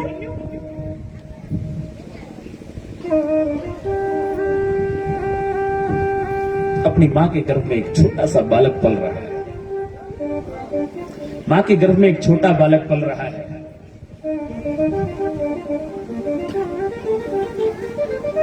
आज सुभद्रा ने अर्जुन से प्रश्न कर दिया, आर्यपुत्र, आपके गुरुदेव ने आपको चक्रव्यूह भेदन की जो शिक्षा दी है वो कैसी है? जो चक्रव्यूह भेदन की शिक्षा है वो कैसी है, क्या विधि है, आपको पता है? आप मुझे भी अवगत कराएं। अर्जुन कहते देवी ध्यान पूर्वक सुनो। पुत्र भी मां के गर्भ में है। अर्जुन ने वो शिक्षा आरंभ की, कैसे कैसे चक्रव्यूह का भेदन होता है। चक्रव्यूह भेदन की शिक्षा चलने लग गई। जब छठे गेट तक पहुंचे थे, इतने में सुभद्रा जी को नींद आ गई। और जैसे ही सुभद्रा जी को नींद आ गई, अर्जुन वहीं पर मौन हो गए। हमेशा याद रखना, जब कोई विषय गंभीर चल रहा हो परिवार में, पति पत्नी के मध्य में, किसी विचारणीय विषय पे हो, ऐसे विषयों पर प्रमाद नहीं करना है, आलस्य नहीं करना। और जिस समय बालक गर्भ में हो, ऐसे समय में तो और सावधानी बरतनी चाहिए। क्या खाना है, क्या पहनना है, क्या बोलना है, कहां जाना है, कैसी बातें करनी है, इन सब पे ध्यान दो। क्योंकि शिक्षा का आरंभ गर्भ से ही हो जाता है। ओ अभिमन्यु, आज जब अर्जुन को युद्ध करते करते युद्ध की भूमि से दूर ले गए,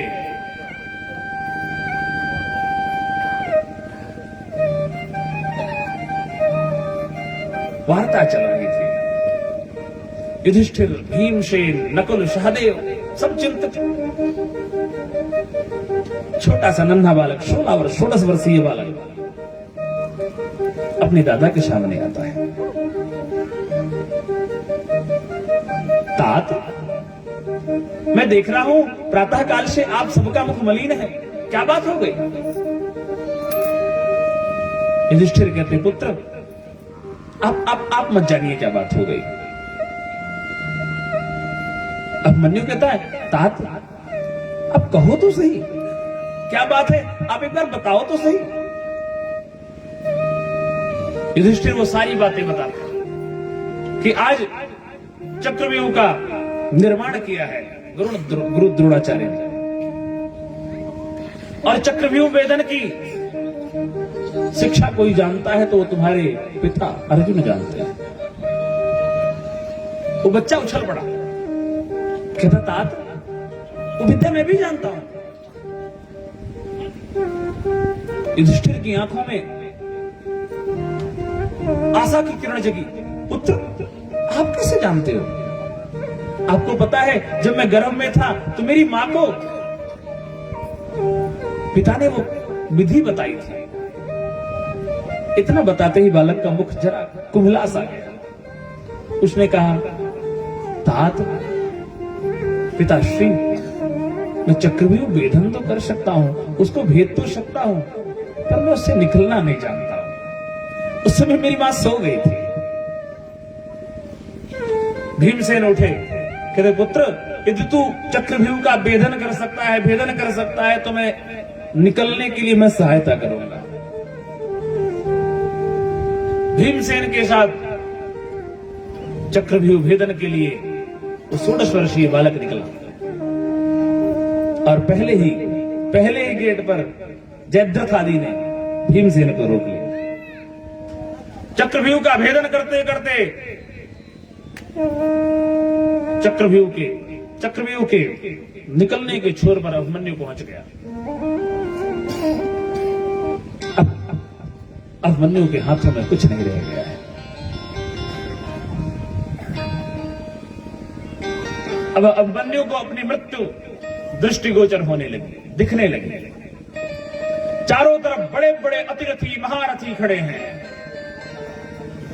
पितामह भीष्म, द्रोणाचार्य, जयद्रथ आदि, कुलगुरु कृपाचार्य आदि खड़े हैं।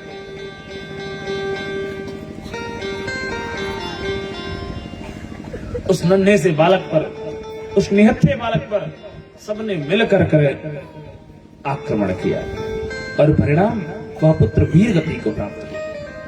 जब उसकी वीर गति हुई, उसका दाह संस्कार अर्जुन कर रहे थे। अर्जुन ने अपने गुरु से पूछा, गुरुदेव, जब मेरा पुत्र आप जैसे महारथियों के बीच में अकेला खड़ा था, उसके पांव लड़खड़ाए तो नहीं थे?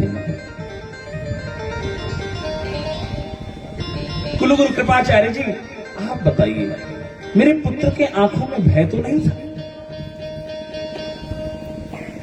द्रोणाचार्य कहते, आपके पुत्र को हमने धोखे से मारा है, हमने युद्ध नहीं किया उसके साथ, हम सबने उसके साथ धोखे से उसको मारा है। क्यों? क्योंकि वो कृष्ण का शिष्य था और उसे कोई भी पराजित नहीं कर सकता था युद्ध के नियम से। ये कुरीति कुनियम कौरवों की तरफ से आरंभ हुआ। तभी तो जयद्रथ को मारने के लिए भगवान ने सूर्य को छिपाने की झूठी विधा की। तो इस तरह भगवान ने लक्ष्मणा के साथ 8वां विवाह संपन्न किया, और एक साथ मिलकर के 16,100 नारियों के साथ भगवान ने विवाह किया। सभार्यो गरुड़ारूढ़ा प्राग ज्योतिष्पुरम ययो। एक दिन की बात है, भगवान भगवान अपनी पत्नी सत्यभामा को लेकर के प्राग ज्योतिषपुर पहुंच गए और प्राग ज्योतिषपुर पहुंच करके वहां पर उन्होंने अपने ही पुत्र पृथ्वी के पुत्र को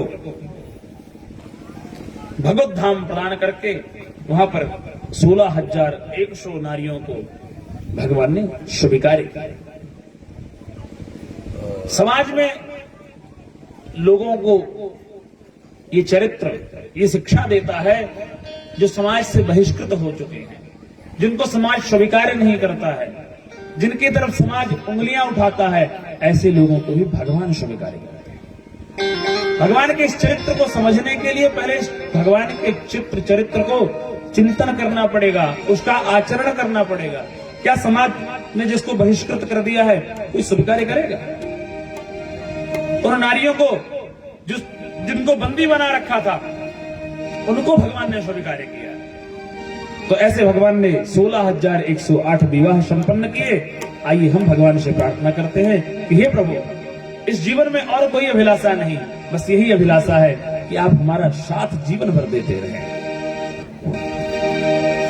मेरे सर पे रख बनवारी,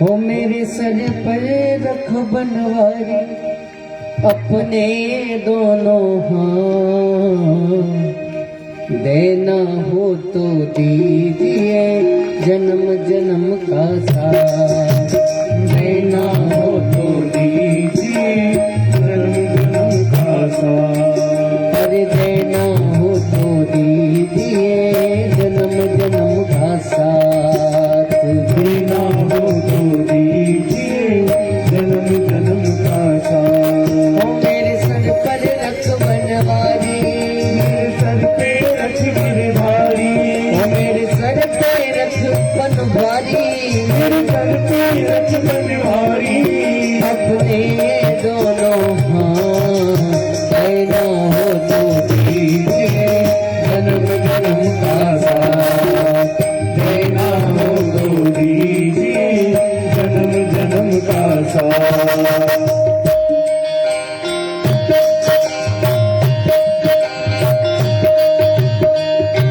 तालियां बजाते हुए भगवान से प्रार्थना करो।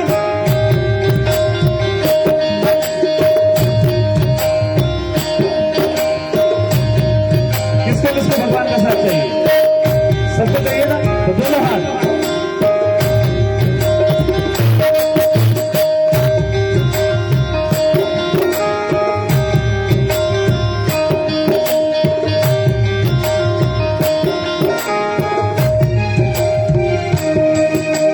देने वाले श्याम प्रभु से धन और दौलत क्या मांगे, देने वाले श्याम प्रभु से धन और दौलत क्या मांगे, देने वाले श्याम प्रभु से धन और दौलत क्या मांगे, देने वाले श्याम प्रभु से धन और दौलत क्या मांगे, श्याम प्रभु से मांगे तो फिर नाम और इज्जत क्या मांगे, श्याम प्रभु से मांगे तो फिर नाम और इज्जत क्या मांगे, मेरे जीवन में अब कर दे, मेरे जीवन में अब कर दे, तू कृपा की बरसात, देना हो तो दीजिए जन्म जन्म का साथ, कर देना हो तो दीजिए जन्म जन्म का साथ। ओ मेरे सर पर रख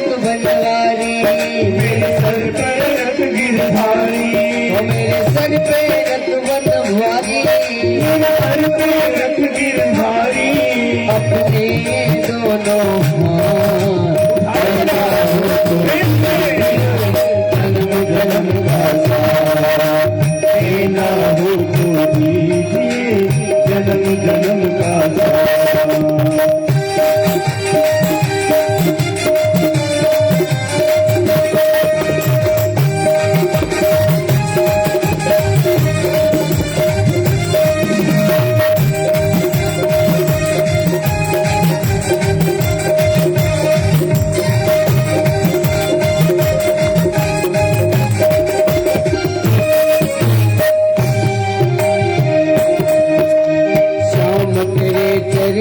की धूली धन दौलत से महंगी है। श्याम तेरे चरणों की धूली धन और दौलत महंगी है। हर शाम तेरे चरणों की धूली धन दौलत से महंगी है। श्याम तेरे चरणों की धूली धन दौलत से महंगी है। एक नजर कृपा की बाबा नाम इज्जत महंगी है। एक नजर कृपा की बाबा नाम इज्जत से महंगी है। मेरे दिल की तमन्ना ऐसी है, मेरे दिल की तमन्ना यही है, करूँ सेवा तेरी दिन रात। तेरा हो तो दीजिए जन्म जन्म का साथ। तेरा हो तो दीजिए जन्म जन्म का साथ। मेरे घर पे रख बनवाई, मेरे घर पे रख बनवाई, मेरे घर पे रख बनवाई, मेरे घर पे रख बनवाई, अपने दोनों हाथ। जन्म जन्म का साथ। तेरा हो तो दीजिए जन्म जन्म का साथ।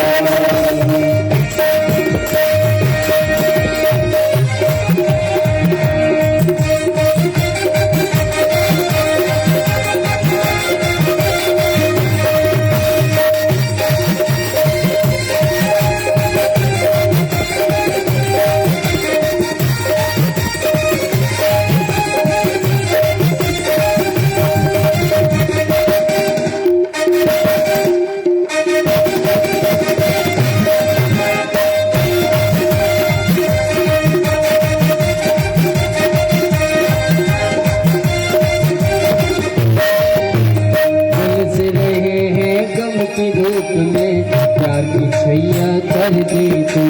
बरस रहे हैं गम की धूप में प्यार की छैया कर दे तू। बरस रहे हैं गम की धूप में, प्यार की छैया कर दे तू। बरस रहे हैं गम की धूप में प्यार की छैया कर दे तू। माँ जी के नाव चले ना, अब पतवार पकड़ ले तू। माझी के नाम चले ना अब पतवार पकड़ ले तू। बिना भूमि के नाव चले ना, अब पतवार पकड़ ले तू। माझी के नाम चले ना अब पतवार पकड़ ले तू। मेरा रास्ता रोशन कर दे, मेरा रास्ता रोशन कर दे। मेरा रास्ता रोशन कर दे। मेरा रास्ता रोशन कर दे। खाई अधूरी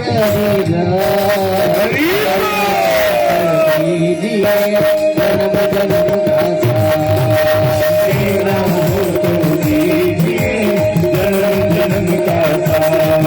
मेरे सर पे रख बनवाई, रख बनवारी, मेरे सर पे रख गिरधारी, मेरे सर पे रख बनवारी।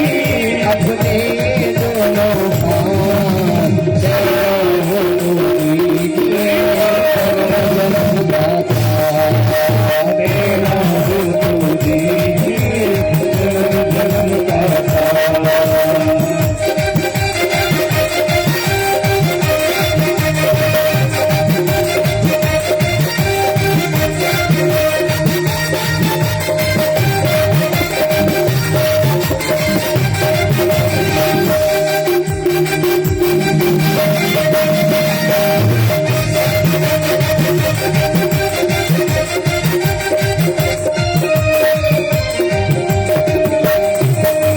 सुना है हमने शरणागत को अपने गले लगाते हो। सुना आज मैंने शरणागत को अपने शरण लगाते हो। सुना है हमने शरणागत को अपने गले लगाते हो। सलाह मैंने शरणागत को अपने गले लगाते हो। ऐसा हमने क्या मांगा जो देने से घबराते हो। ऐसा हमने क्या मांगा जो देने से घबराते हो। ऐसा हमने क्या मांगा जो देने से घबराते हो। ऐसा हमने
वत्सल भगवान की जय। देखो हम लोग ना दोनों हाथ सिर्फ 1 मिनट उठाने में घबरा जाते हैं। भगवान मिलेंगे हमको? मिलेंगे? अच्छा मान गए हो कि नहीं मिलेंगे? अरे मिल तो रहे शब्दों के रूप में। बड़े खतरनाक जीव हो यहाँ के तो पर मिलते हुए को भी कह रहे हो कि नहीं मिलेंगे? मिल रहे हैं, सबको मिल रहे हैं। ये आपके कानों में जो जा रहा है शब्द, ये क्या है? ब्रह्म ही तो है। न्याय शास्त्र क्या कहता है? शब्द ब्रह्म है।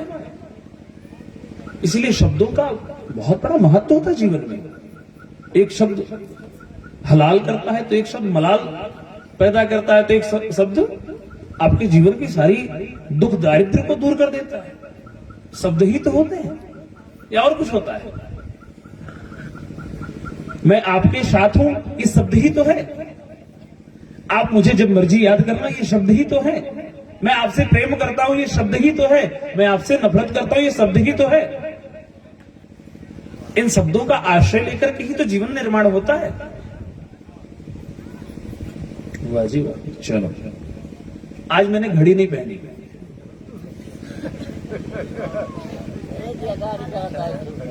आज हम घड़ी पहन के नहीं आए।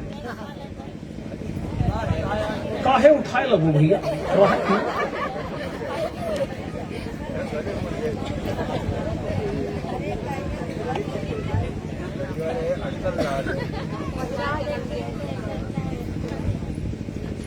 चले जाए।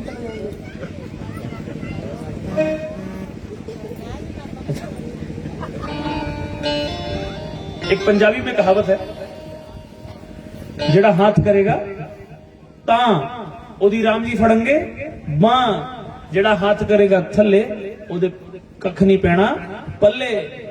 मतलब जो हाथ दोनों ऊपर करेंगे, उनकी हाथों को, उनकी भुजाओं को राम जी पकड़ लेंगे, और जो नीचे के बैठे रहेंगे उनकी तरफ देखेंगे भी नहीं। ठीक, तो किसने किसने अपने हाथ पकड़ाने हैं? किसने पकड़ाने भगवान को अपने हाथ? बोलो राघवेंद्र सरकार की। देखो, जब तक आप हैंड्स अप नहीं करते हैं तब तक आपके सामने कोई खड़ा हो ट्रिगर दबा के, तो आप क्या कहते हो? जो कुछ होता है निकाल देते हो और कहते हो अब मेरे पास कुछ नहीं है। तो क्या कहता है? अब तेरे पास कुछ नहीं तो तेरा क्या करना? लेकिन भगवान ऐसा नहीं करते। जब आप कहते हैं कि अब मेरे पास कुछ नहीं है, अब मेरा कोई नहीं है, सिर्फ आप हैं, तो भगवान आपके दोनों हाथों को ऊपर नहीं, भगवान आपके दोनों हाथों को अपनी भुजाओं में भर लेते। तो ऐसे नारायण जो समाज से बहिष्कृत है, उन्होंने स्वीकार किया भगवान ने, और किस रूप में? पत्नी के रूप में। भगवान कोई विवाह के लोभी नहीं है। ये श्रुतियां ही भगवान की पत्नी के रूप में है। भगवान राघव जब वन में गए थे तो वहां के ऋषि मुनियों ने भगवान को चित्रकूट में श्री किशोरी जी के साथ जब प्रेम परस्पर प्रीति देखी, तो ऋषियों के मन में लोभ आ गया था कि कहीं हम भगवान की पत्नी होते तो भगवान का सुख हमें भी मिलता। तो उन ऋषियों को भगवान ने पति रूप में स्वीकार किया है, श्रुतियों को भगवान ने पति रूप में स्वीकार किया है। और जब वशिष्ठ जी ने बहुत सारे यज्ञ करवाए भगवान श्री राघव से, तो जो स्वर्ण की प्रतिमा सीता के रूप में बनाई गई थी, वो सब साक्षात भगवान को पत्नी के रूप में इस द्वापर में प्राप्त हुई है। तो ऐसे भगवान हम सबको भी स्वीकार करें, हम सबके हृदय में भगवान का प्रेम जगे, इसी अभिलाषा के साथ आगे बढ़े। देखो भैया, भगवान उनको मिलते हैं जिनके चित्त में धैर्य और प्रतीक्षा है, जिनके हृदय में प्रार्थना है। एक दिन नारद महाराज निकल रहे थे, नारद जी निकल रहे थे, तो सामने देखा 2 लोग बैठ करके तपस्या कर रहे हैं। अब नारद जी निकले तो उन्होंने पूछा, महाराज आप जा रहे हैं? हमें पता है आपकी सीधा उनसे बात है, तो जरा पूछ के आना कि हमें वो दर्शन कब देंगे। नारद जी का ठीक है, पूछ के आ जाएंगे। भाई जिनकी सीधा बात होती है वो कुछ भी पूछे।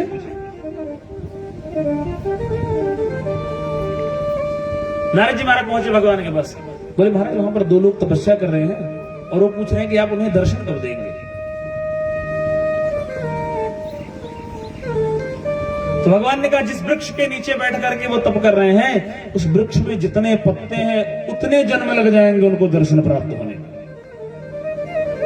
नारद जी महाराज आए और आकर के बताया, कहा भैया वो तो कह रहे हैं इस वृक्ष में जितने पत्ते हैं इतने जन्म लग जाएंगे तुमको तपस्या करते करते, तब भगवान तुमको मिलेंगे।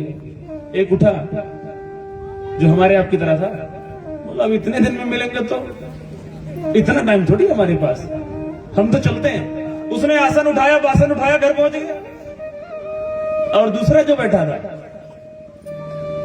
बैठा था श्रेष्ठ जनों के समान, वो तो उछल पड़ा, उछल करके संकीर्तन करने लग गया, भगवान का नाम गुणगान करने लग गया और कहता अरे वाह भगवान मिलेंगे, भगवान मिलेंगे, यही कीर्तन करने लग गया। राम मिलेंगे, राघव मिलेंगे, कृष्ण मिलेंगे, केशव मिलेंगे, वो कीर्तन करने लग गया। नारद जी ने कहा बात क्या होगी भाई, वो तो आसन बासन उठा करके राशन खाने लग गया और तू तो कीर्तन कर रहा है, क्या बात है। उसने कहा भगवान ने ये कहा तो है कि वो मिलेंगे, बस इतना ही काफी है। उसके चित्त की इतनी स्थिरता हो गई, उसके चित्त में भगवान के प्रति इतना प्रेम जागृत हो गया कि भगवान अपने आप को रोक ना सके। भगवान प्रकट हो गए, भगवान प्रकट होकर के उसको दर्शन देते हैं। नारद जी भी खड़े खड़े देख रहे हैं। नारद जी ने कहा अच्छा जब अभी आना था तो हमें झूठा काय बना दिया। भगवान ने कहा था दर्शन तो इसे इतने ही दिनों में प्राप्त होने थे, लेकिन ये शब्द सुनने के बाद भी इसके हृदय में इतनी स्थिरता बनी रही। परमात्मा स्थिर चित्त में आते हैं, चंचल चित्र में नहीं। चंचल चित्र में परमात्मा नहीं आता। परमात्मा क्या, आपका अपना चित्त नहीं टिकता चंचल चित्र में। आपका मन चंचल हो तो आपकी अपनी बातें नहीं टिकती हैं, तो भगवान क्या टिकेंगे। जब चित्त शांत होता है झील के समान, तब उसमें कमल खिला करता है। तो गढ़ी गुड्डा में कमल थोड़ी खिलते हैं, नहर और खत्ती में कमल थोड़ी खिलते हैं। वो तो दिव्य सरोवर होता है। तो जिनका हृदय दिव्य सरोवर हो जाता है उनके हृदय में परमात्मा प्रकट होता है। एक दिन की बात, नारद जी ने विचार किया कि मैंने इनसे कहा था हमारी भी एंगेजमेंट ही करा दो, शादी नहीं कराते तो इन्होंने हमने इनसे कहा था सुंदर बना दो, तो इन्होंने हमें क्या बना दिया था, बंदर बना दिया था। आज हो ना हो, इनके घर भी बहुत सारे घर हैं, आज चलते हैं जरा इनके यहां भी कुछ इधर उधर करके आए। इंद्रलोक से भगवान नारद जी आ रहे थे, वहां इंद्रदेव ने उनको प्रणाम किया और एक पारिजात का पुष्प भेंट कर दिया। पारिजात का पुष्प लेकर के भगवान नारद जी महाराज भगवान की सभा में पहुंचे। भगवान रुक्मिणी आदि रानियों के साथ बैठ करके चौसर खेल रहे थे, आजकल जिसको चेस कहते हो। भगवान चौसर खेल रहे थे अपनी रानियों के साथ बैठ करके। नारद जी आए और नारद जी ने प्रणाम करके भगवान को वो पुष्प भेंट कर दिया। उस पुष्प की एक खूबी है, वो जिसके पास होता है उसका सौंदर्य बना होता है, उसका सौंदर्य निरंतर एक समान रहता है। नारद जी ने आसपास में देखा कौन है, रुक्मिणी जी बगल में दिखी, रुक्मिणी जी के बालों में वो पुष्प भगवान नारद जी के देने का भगवान ने लगा दिया। अब सत्यभामा की जो दासी थी पहुंच गई सत्यभामा के बाद और कहने लगी बड़ा कहती हो ना, सबसे ज्यादा तुमसे प्रेम करते हैं। अभी अभी की बात है, नारद जी आए थे, नारद जी वो पुष्प लेके आए थे। और पुष्प की खूबी जानती महारानी क्या है, उस पुष्प को जो अपने पास रखता है उसका सौंदर्य बना रहता है। वो पुष्प उन्होंने आपको नहीं, बड़ी महारानी जी को दिया। अच्छा, और कहते तो हैं सबसे ज्यादा मैं सत्यभामा से प्रेम करता हूं। कोई नहीं, आज आने तो बताती हूं। आई, रूठी बैठी है सत्यभामा। महारानी सत्यभामा रूठी बैठी हैं, भगवान आए उनके कक्ष में। सत्यभामा कहती है हाँ, यहां क्या करने आए, यहां क्या करने आए हो? भगवान ने कहा फिर मुझे कहां होना चाहिए? अरे वहीं होना चाहिए। कहां? जहां पुष्प दे के आए हो। भगवान समझ गए, भगवान समझ गए।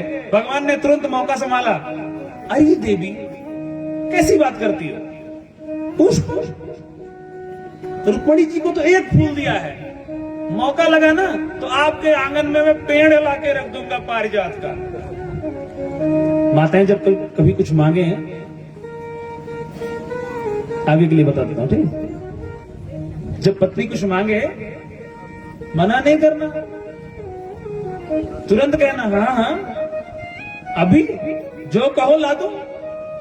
तो पत्नी कहती छोड़ो ना, आपको पता नहीं इतना सारा खर्चा बढ़ा है, अभी तो ये सब मैनेज करना पड़ेगा ना हमको। और कहीं आप कहते हो नहीं अभी समझ नहीं आ रहा तुमको। हाँ जब से आई हूं एक कील तो दी नहीं है, उल्टा जो पापा के घर से लाई थी उसको बेच बेच के अपने सगे संबंधियों को बड़ा कर दिया। मना नहीं, उस समय हाँ कह देना, उसके बाद ये भूल जाती है, उसके बाद आपको याद भी नहीं दिलाएंगे। लेकिन जिस समय कहे उस समय नहीं मना करना, पंगा हो जाएगा उस समय फिर। भगवान ने कहा चिंता मत करो देवी, मैं तुम्हारे घर में वो ला करके स्थापित कर दूंगा, सीधा पेड़ ही ला दूंगा तुम्हारे घर में। उनको तो एक पुष्प दिया है ना, भगवान ने मौका संभाल लिया। अब दशरथ जी मौका नहीं संभाल पाए थे, इसीलिए गड़बड़ हो गई। अब भगवान ने मौका संभाल लिया। तो कहते हैं नारद जी भगवान के राजप्रासाद में एक एक घरों में घूमते हैं। कहीं पर देखते हैं भगवान संध्या वंदन कर रहे हैं, कहीं पर देखते हैं भगवान अपने बालकों के साथ शिक्षा दीक्षा उन्हें दे रहे हैं, कहीं पर देखते हैं भगवान नित्य नैमित्तिक कर्मों को कर रहे हैं, कहीं पर देखते हैं भगवान अग्निहोत्र कर रहे हैं, कहीं पर अपने रानियों के साथ संवाद कर रहे हैं। भगवान के जिस जिस भवन में जाते हैं नारद जी, भगवान को देखते हैं कि वो आनंद में ही है। जब एक दूसरे भवन से एक तीसरे भवन चौथे भवन में पहुंचते पहुंचते नारद जी थक गए, समझ गए कि मैं कुछ कर नहीं पाऊंगा। भगवान तो नारद जी से भगवान ने कहा पुत्र मैं धर्म का वक्ता हूं, और धर्म का वक्ता होने के साथ साथ मैं धर्म का आचरण करता हूं, तब कहता हूं। मैं धर्माचरण जीवन में अपनाता हूं फिर कहता हूं।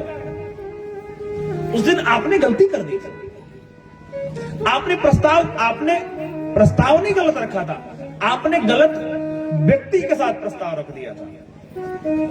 विवाह का प्रस्ताव रखा ये गलत थोड़ी था, पर विवाह गलत के साथ रख दिया प्रस्ताव, ये गलत था। अब छोटा सा बालक है, बारात निकल रही थी, मां ने पूछा शादी करेगा? बालक क्या कहता है? करूंगा। किसके साथ? अब बालक की मौज, जिसकी तरफ मर्जी उंगली उठा दे, मां की तरफ उठा दे, बहन की तरफ उठा दे, किसकी तरफ उठा दे। नारद जी भगवान के क्या है? पुत्र हैं, और माया भगवान की क्या है? पत्नी है। नारद जी क्या कहते हैं? मेरा विवाह अपनी पत्नी के साथ करा दो। कौन पिता है जो अपने पुत्र का विवाह पत्नी के साथ कराएगा भैया? नारद भगवान ने कहा मैंने इसलिए आपका विवाह नहीं करवाया। अब आप मेरी पत्नी से विवाह करना चाहोगे तो मैं आपका विवाह कैसे कराऊंगा? भगवान ने आज अपने घर में विनोद किया है। रुक्मिणी के भवन में जाकर के शांत एकदम लेट गए उनकी पलंग पे। रुक्मिणी की पलंग पे भगवान लेटे हैं, एकदम शांत। रुक्मिणी आई, महाराज क्या बात है, आज आप कुछ बोल डोल नहीं रहे? जब बोलने वाला कुछ नहीं बोलता तो लगता है कि कुछ ना कुछ तो गड़बड़ हो गई। बच्चा खेलता रहे, कूदता रहे, चंचलता करता रहे तब तक लगता है कि बच्चा ठीक है, लेकिन बच्चा अगर कहीं शांत बैठ जाए तो फिर लगता है कुछ ना कुछ तो समस्या है। तो भगवान कृष्ण इतने चपल हैं कि उनके चंचल नेत्र कहीं टिकते ही तो नहीं। रुक्मिणी जी ने कहा बात क्या है, आज आप कुछ नाराज लग रहे हो? भगवान कुछ नहीं बोल रहे। क्या बात है, आप बोल नहीं रहे हैं? जब बार बार ये शब्द बोलती रही रुक्मिणी तो भगवान ने कहा क्या बोलूं? मैं ये सोच रहा था कि आपने मेरे साथ विवाह क्यों किया। आपको तो शिशुपाल के साथ विवाह कर लेना चाहिए था। भगवान एक कदम और आगे बढ़ गए। भगवान कहते मौका अभी भी है। भगवान कहते मौका अभी भी है। ये बात कब कही जा रही है? जब 10 पुत्र और 1 कन्या हो गई।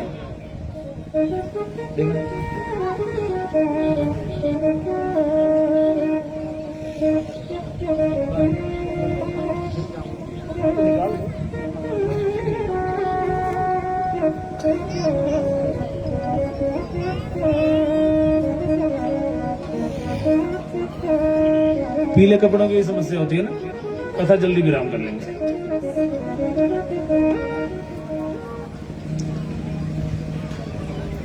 कहां था?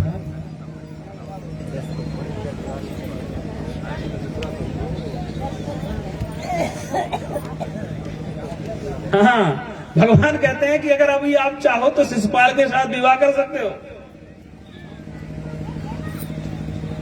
अब देखो, भगवान कहते हैं अब देखो, मुझ में तो कोई गुण है नहीं, मुझ में कोई गुण नहीं है। अगर मुझ में कोई गुण नहीं है तो आपने मुझसे विवाह क्यों किया?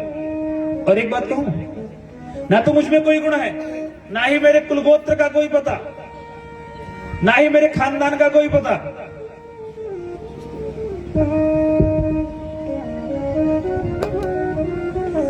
ना ही मेरे कोई खानदान का पता है, फिर आप मुझसे विवाह क्यों करते? और मैं कहीं का राजा भी नहीं हूं।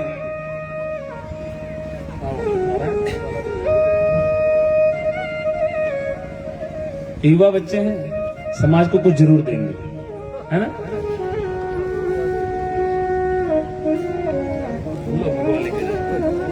भगवा फैलाओ।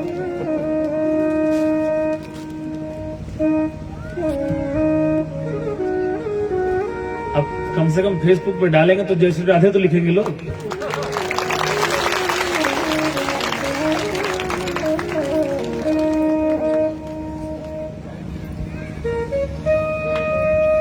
भगवान ने कहा ना मुझ में कोई गुण है, ना मेरे कुल को खानदान का पता, ना मेरे माता पिता का पता।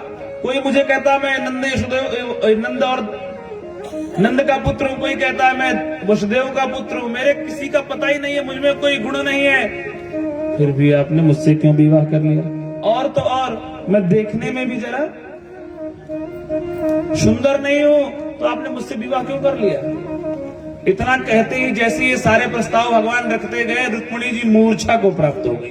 जैसे भगवान ने देखा रुक्मिणी मूर्छित हो रही, भगवान ने वहीं पर चतुर्भुज रूप धारण किया और 2 भुजाओं से रुक्मिणी जी को पकड़ लिया। एक भुजा से भगवान पंखा करने लगे, दूसरी भुजा से उनके ऊपर जल का छिड़काव करने लगे। रुक्मिणी मूर्छा से बाहर आई। हे नाथ, आज क्या हो गया था आपको? आप ऐसी ऐसी बहकी बहकी सी बातें को कर रहे थे। रुक्मिणी कहती है आप सच तो कह रहे हो, आपने कहा कोई गुण है। आपके भक्त तभी तो आपको निर्गुण कहते हैं। आप कह रहे थे सुंदर, हम कहा कह रहे हैं आप सुंदर हो? आप तो श्याम सुंदर हो। आप कह रहे थे आपको लोग चोर कहते हैं, सच तो है आप सच में चोर हो।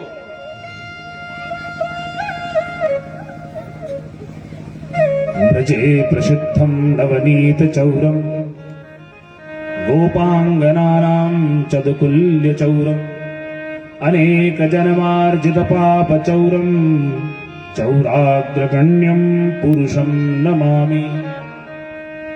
हे चोरों के सरदार, रुक्मिणी क्या कहती है?